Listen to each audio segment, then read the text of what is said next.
le jour 8 de Christmas with Claire. J'espère vraiment que ça vous plaît toujours autant. Et aujourd'hui on va parler de traditions, et plutôt traditions un peu spéciales. Donc je vais vous parler de 5 pays / traditions qui me semblent un peu bizarres concernant Noël. Et pour ce faire, je vous ai enfilé mon plus beau haut de pyjama. Voilà, comme ça on va passer sur le fait que je vous filme une vidéo en pyjama. Tout va bien, mais je trouvais que ça allait bien avec le thème. Bref, on va commencer tout de suite la vidéo parce que sinon ça va être très long. La première tradition dont je vais vous parler est japonaise. Il faut savoir que Noël au Japon c'est quelque chose qui est très récent.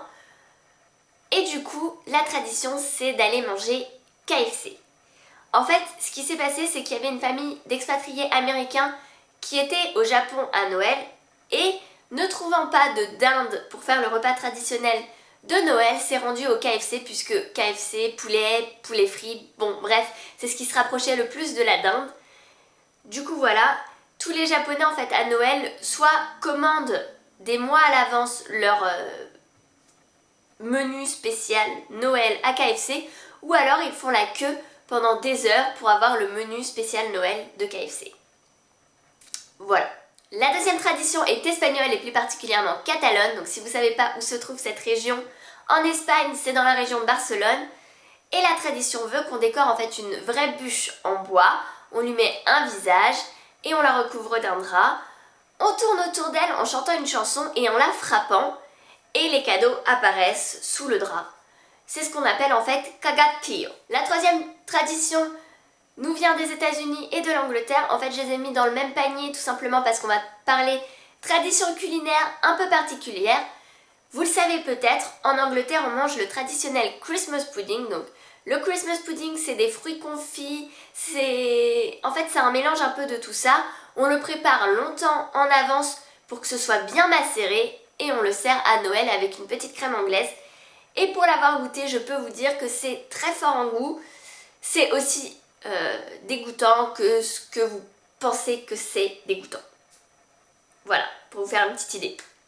Aux États-Unis, on a le traditionnel eggnog, qu'on traduit en français par lait de poule ou lait caillé. Ça peut sembler abstrait et jusqu'à présent ça me semblait abstrait, je ne savais pas du tout à quoi ça correspondait. Et en fait, il s'agit d'un mélange de cannelle et d'un alcool. Ça doit être assez écœurant, j'imagine très mal boire un œuf cru. La quatrième tradition nous vient de Suède et je l'ai mis celle-ci parce que je kifferais en fait faire cette tradition. La tradition veut que la veille de Noël, en famille, on regarde un film de Disney. Voilà. C'est juste parfait. Enfin, en tout cas pour moi.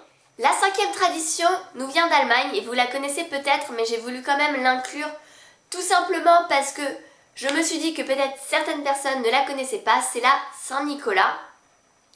Donc en Allemagne, on fête beaucoup Saint-Nicolas, c'est le 6 décembre.